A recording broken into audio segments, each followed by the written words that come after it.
ایک روایت آپ لوگوں کو سنانا چاہتا ہوں۔ اس کو امام ابو سعد النیشاپوری نے روایت کیا ہے وقت کے پیش نظر، اور اس روایت کو دیگر محدثین نے بھی روایت کیا ہے۔ امام بہقی نے اس کو روایت کیا کیونکہ ایک طویل قصہ ہے، ایک طویل یہ ایک واقعہ ہے، تو میں چاہتا ہوں اس سے پہلے آپ اس کے حوالہ جات سن لیں۔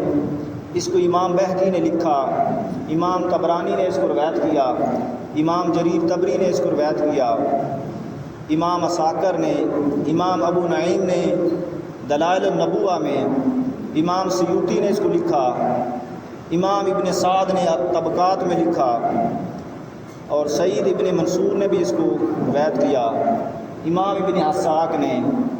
اور یہ جو روایت میں دے رہا ہوں اس کو امام ابو سعد النیشاپوری انہوں نے روایت کیا ہے۔ یہ بہت بڑے امام گزرے ہیں حدیث کے، بہت بڑے امام، اور اکثر ائمہ حدیث چاہے وہ امام عسقلانی ہوں، امام عینی ہوں، امام قسطلانی ہوں، قاضی عیاض ہوں یا امام نبوی ہوں، یہ تمام ائمہ ان کو بطور حجت مانتے ہیں۔ یہ اتنے بڑے امام ہیں۔ حضرت امام ابو سعد النیشاپوری، ان کی کتاب ہے شرف المصطفیٰ، آقا علیہ السلام کے فضائل و مناقب پر، حضور کے فضائل و مناقب پر حدیث کی کتاب ہے۔ اس میں انہوں نے ایک درج کیا ہے، ایک روایت امام ابو سعد النیشاپوری نے۔ آقا علیہ السلام کے زمانے سے پہلے، آقا علیہ السلام کی بعثت سے 1000 سال قبل یمن کی سرزمین پر ایک بادشاہ گزرا ہے جسے طبہ اول کہتے ہیں۔ یمن کی سرزمین پر طبہ بادشاہ، اور بعض محدثین نے اس کو طبہ الاوسط کہا ہے، اور بعض محدثین نے اسے طبہ الاصغر کہا ہے، یعنی تیسرا طبہ۔ طبہ ایک ٹرم ہے، جیسے کسریٰ و ایران کی ٹرم ہے، کیسر روم کی ٹرم ہے، یا جیسے سکندر اعظم کی ٹرم ہے۔ تو یہ طبہ بھی ایک ٹرم ہے، یہ ایک بادشاہ تھا، یمن کی سرزمین پر بادشاہ گزرا ہے، اور یہ ان 5 بادشاہوں میں سے ہے جنہوں نے پوری دنیا پر حکومت کی ہے۔ طبہ اول جس نے پوری دنیا کی فتوحات کی ہے۔ آقا علیہ السلام کی بعثت سے 1000 سال پہلے وہ چل پڑا اور وہ فتوحات کر رہا تھا، پوری دنیا کو فتح کر رہا تھا۔ جس علاقے کو، جس شہر کو فتح کرتا تو وہاں سے 10 افراد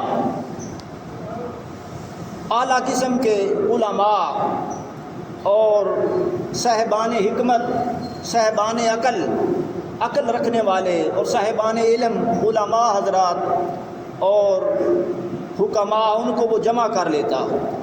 جس شہر کو بھی وہ فتح کرتا وہاں سے 10 افراد کو وہ جمع کر لیتا، اور جمع کر کے اور بطور ایڈوائزر ان کو اپنے لشکر میں شامل کر لیتا، اور جہاں کہیں بھی اسے کوئی مشکلات آتی اس بادشاہ کو تو ان سے وہ مشورہ لیتا تھا، کیونکہ علماء تھے اور پہلی امتوں کے علماء تھے۔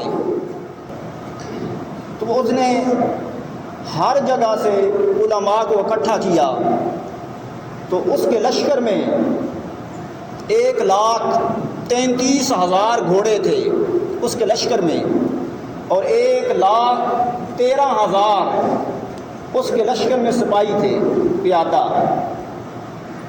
اور جو وہ علماء اکٹھے کرتا، حکماء، اہل دانش لوگ وہ جمع کرتا، ان کی تعداد اس کے لشکر میں 4,000 ہو گئی تھی۔ 4,000 اس کے لشکر میں علماء تھے، اور جس علاقے کو وہ فتح کرتا وہاں سے لونڈیاں اور باندیوں کو اپنے لشکر میں شامل کر لیتا۔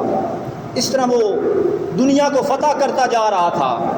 جب سرزمین مکہ پر پہنچا تو اس سے پہلے وہ جس علاقے میں بھی گیا لوگ اس کی تعظیم کرتے تھے، اس کی تکریم کرتے تھے، اس کی طاقت کو دیکھ کر اتنے بڑے لشکر کو دیکھ کر لوگ اس کی تعظیم کرتے، تکریم کرتے، عزت افزائی کرتے اور سلنڈر کر دیتے۔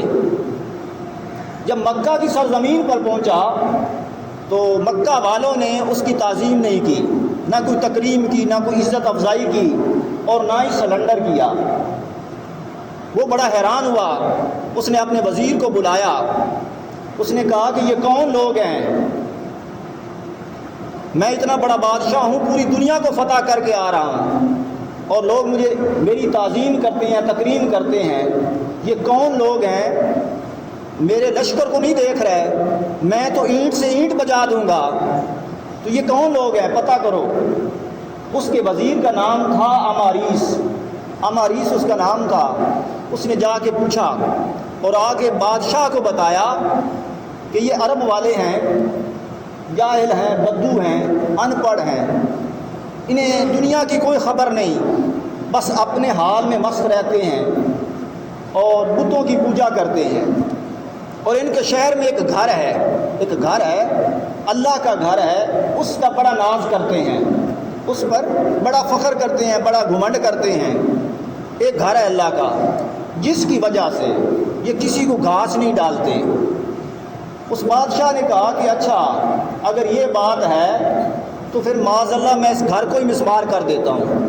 اس نے اپنے ذہن میں ایک ارادہ بنایا کہ میں اس گھر کو مسمار کر دیتا ہوں اور اس مکہ کے جو باسی ہیں، باشندے ہیں، ان کو میں قتل کر دیتا ہوں۔ اس نے اپنے ذہن کے اندر پلان بنایا، منصوبہ بنایا، اور اس نے اپنے جتنی بھی اس کی فوج تھی اس نے اس کو حکم دے دیا جمع کرنے کا، تاکہ میں اس پر حملہ کروں مکہ پر۔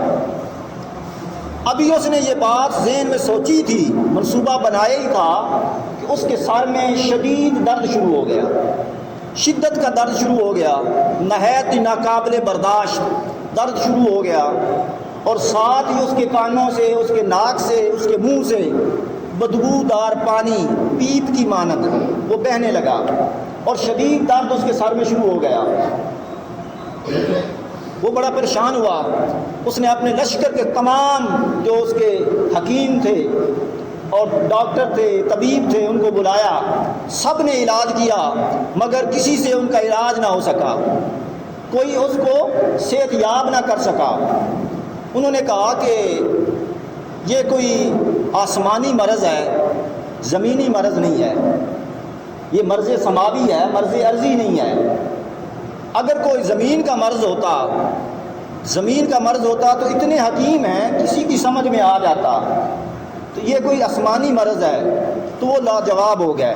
انہوں نے کہا، ان ڈاکٹر نے اور ان حکیموں نے کہا کہ ہمارے پاس اس کا کوئی علاج نہیں ہے، لہذا آپ اس کا کوئی اور حل کریں۔ وہ پریشان ہو گیا بادشاہ۔ اب اس کے لشکر میں جو 4000 علماء تھے جو اس نے پوری دنیا سے اکٹھے کیے تھے، 10 کر کے جس شہر کو فتح کرتا تمام علماء کو اس نے جمع کیا ہوا تھا، اور اس کی تعداد 4000 تھی۔ ان کا جو بڑا عالم تھا، متقی تھا، پرہیزگار تھا، رئیس العلماء، یعنی ان سارے علماء کا جو سردار تھا، وہ رات کے اندھیرے میں وزیر سے ملا اور وزیر کو کہا اس نے کہ میں بادشاہ کا علاج کر سکتا ہوں، مگر میری 2 شرائط ہیں۔ ایک شرط یہ ہے کہ بادشاہ میرے ساتھ تنہائی میں ملے، میں اس کے ساتھ تنہائی میں بات کروں گا اور یہ راز رہے، اور دوسری میری شرط یہ ہے کہ وہ جو بادشاہ ہے میں اس سے جو بھی کہوں گا وہ میرے اس حکم پر عمل کرے گا، جو بھی اسے کام کہوں گا اس پر وہ عمل کرے گا۔ یہ میری 2 شرائط ہیں۔ اس کا وزیر اماریس وہ بادشاہ کے پاس چلا گیا اور اس کو یہ سارا بیان کیا کہ یہ رئیس العلماء ہے نا، علماء کا سردار، وہ کہتا ہے کہ میں بادشاہ کا علاج کر سکتا ہوں۔ بادشاہ نے جب یہ سنا تو بادشاہ نے، وہ تو پہلے درد میں تھا، اس نے کہا ٹھیک ہے، اس کو بلا لو۔ تو وہ جو رئیس العلماء تھا وہ آیا تنہائی میں آیا اور آ کر بادشاہ سے اس نے ملاقات کی۔ جب ملاقات کی تو اس نے کہا، بادشاہ سے کہا کہ کیا تو نے اس کعبہ کو مسمار کرنے کا معاذ اللہ ارادہ کیا تھا، یا ان کعبہ کے جو متولی ہیں، باسی ہیں مکہ کے، کیا ان کو قتل کرنے کا تو نے اپنے ذہن میں کوئی ارادہ بنایا تھا؟ اس نے کہا ہاں میں نے ارادہ کیا تھا۔ تو اس علماء نے کہا، رئیس العلماء نے کہا کہ یہ اسی کا سبب ہے، اسی وجہ سے یہ درد سر ہے، لہذا تم توبہ کرو اور یہ ارادہ ترک کر دو۔ اس نے ارادہ کر لیا، اس نے کہا تم گواہ بن جاؤ، میں ارادہ کرتا ہوں کہ میں حملہ نہیں کروں گا، مکہ پر اور کعبۃ اللہ پر حملہ نہیں کروں گا۔ وہ گواہ ہو گیا۔ جو ہی اس نے ارادہ بدلا، حملہ کرنے کا ارادہ بدلا، اس کی درد سر صحیح ہو گئی اور وہ صحت یاب ہو گیا۔ اب اس نے مکہ پر حملہ تو کرنا نہیں تھا، وہ آگے چل پڑا۔ اس نے اپنے لشکر کو حکم دیا کہ آگے چلو۔ جب آگے چلے، آگے کسی اور شہر کو فتح کرتے ہیں، آگے گئے تو ایک میدان آیا، وہاں ایک چشمہ تھا، کوئی آبادی نہیں تھی، چشمہ تھا۔ تو بادشاہ نے کہا کہ یہاں پڑاؤ کرو، کیونکہ پانی بھی ہے، سواریاں بھی پانی پی لیں، آپ لوگ بھی پانی پی لیں۔ تو انہوں نے وہاں پڑاؤ کیا اور ارد گرد اکا دکا بندے سے انہوں نے پوچھا کہ یہ کون سی جگہ ہے؟ انہوں نے کہا کہ اس کو یثرب کہتے ہیں، اس کو یثرب کہتے ہیں، پانی کا کنواں۔ وہاں وہ رک گئے۔ وہ جو 400 علماء تھے، جو پہلی امتوں کے علماء تھے، پہلے نبیوں کے علماء تھے، جو اس کے لشکر میں شامل تھے، 4000 علماء، انہوں نے جب یثرب کا نام سنا، انہوں نے تو کتابوں میں پڑھ رکھا تھا اور اپنے نبیوں سے سن رکھا تھا کہ یہ یثرب ہے، آخر الزمان نبی وہ مکہ میں پیدا ہوگا اور ہجرت کر کے یہاں یثرب کو آباد کرے گا۔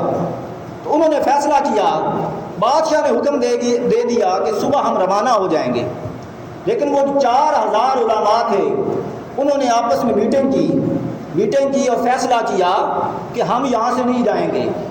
بادشاہ تو نکلا ہے دنیا کو فتح کرنے کے لیے، تو اللہ تعالیٰ نے ہمیں اور قسمت نے ہمیں یہاں لے آئے ہیں، قسمت ہمیں یہاں لے آئی ہے، تو ہم کیوں نہ یہاں سے ہلے ہی نہ۔ انہوں نے کہا کہ ہم یہاں سے نہیں ہلیں گے۔ آپ بادشاہ کو اس نے کہا کہ بادشاہ ہمیں بے شک قتل بھی کر دے، ہم یہاں سے نہیں جائیں گے۔ اس نے وزیر کو کہا کہ بادشاہ کو بتا دو کہ وہ جو 4000 علماء ہیں وہ آگے موو نہیں کر رہے، آگے نہیں جا رہے۔ بادشاہ نے پوچھا کہ کیا وجہ ہے؟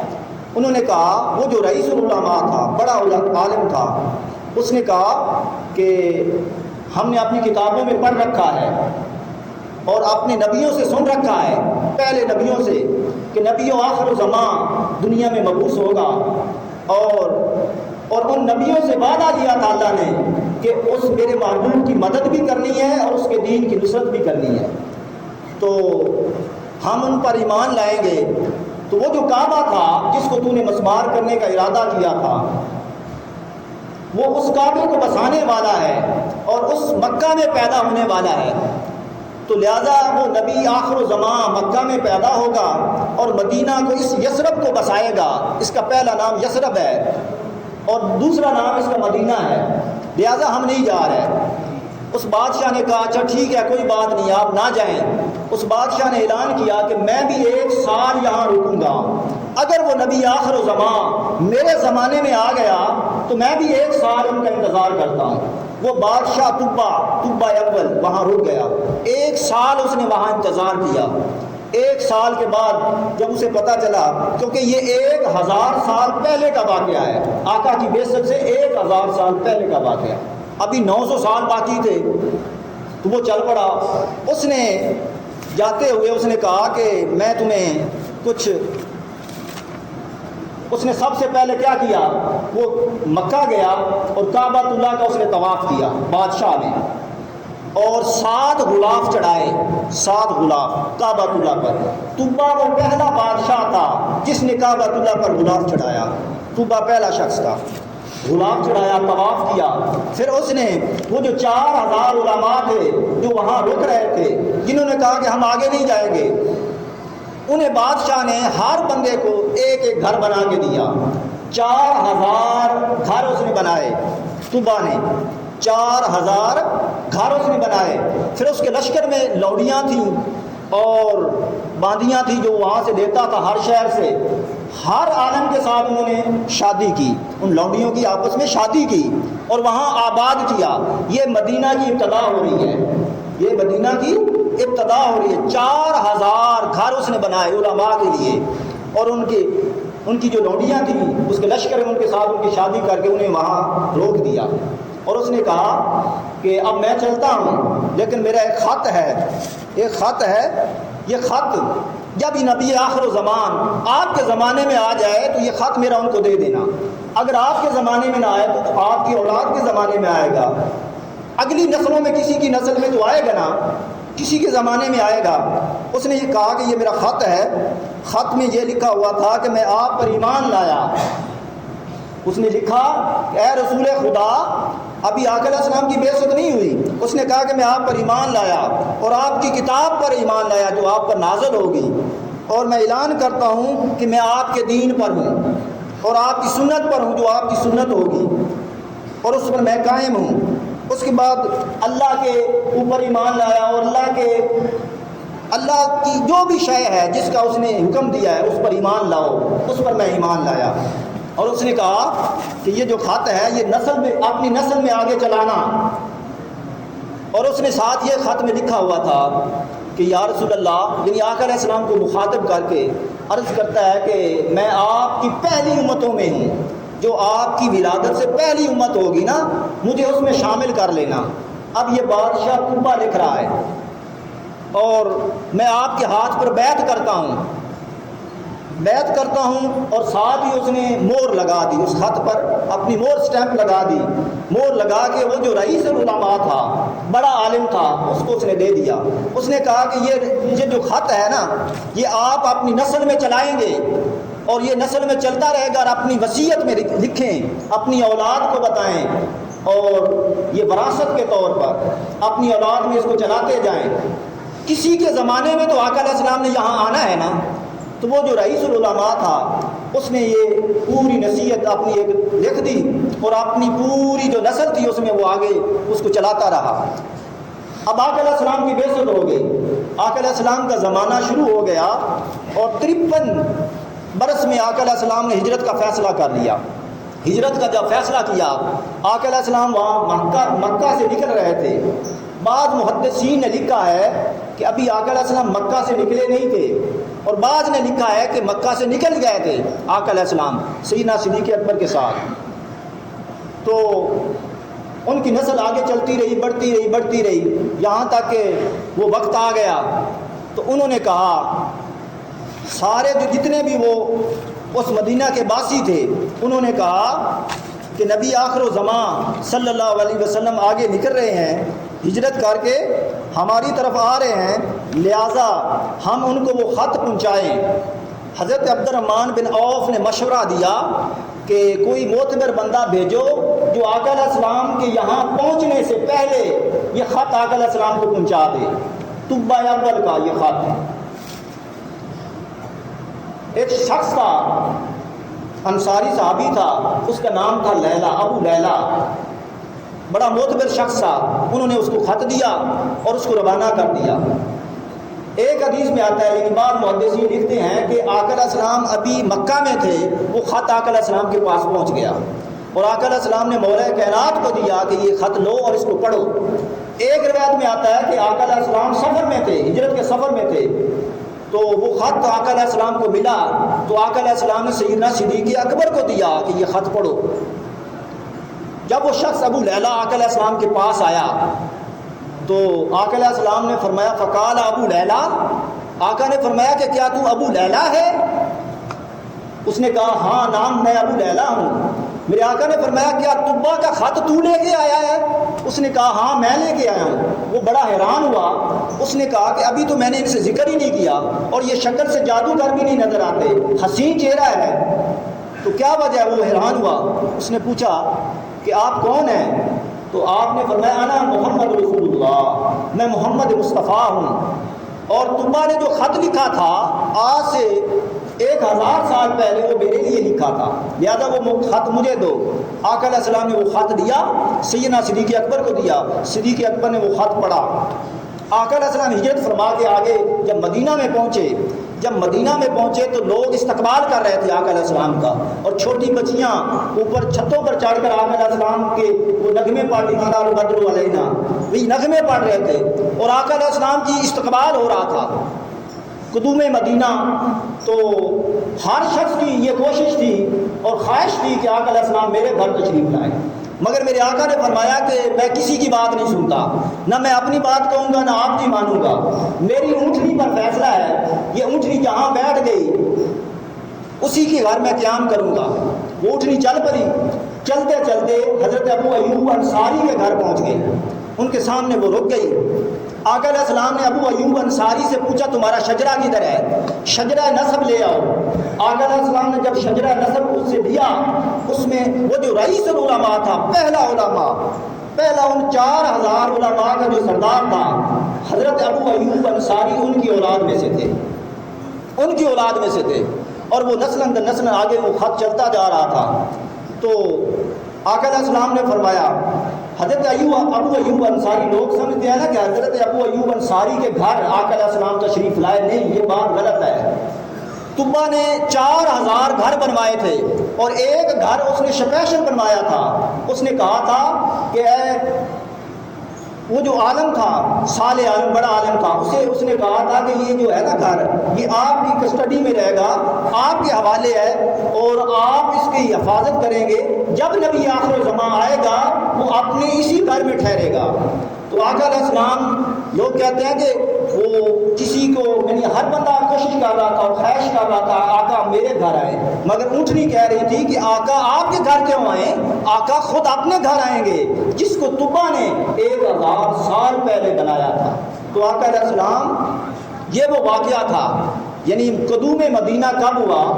یعنی طبا نے وہ بنیاد رکھی مدینہ کی، آقا کی بعثت سے 1000 سال پہلے۔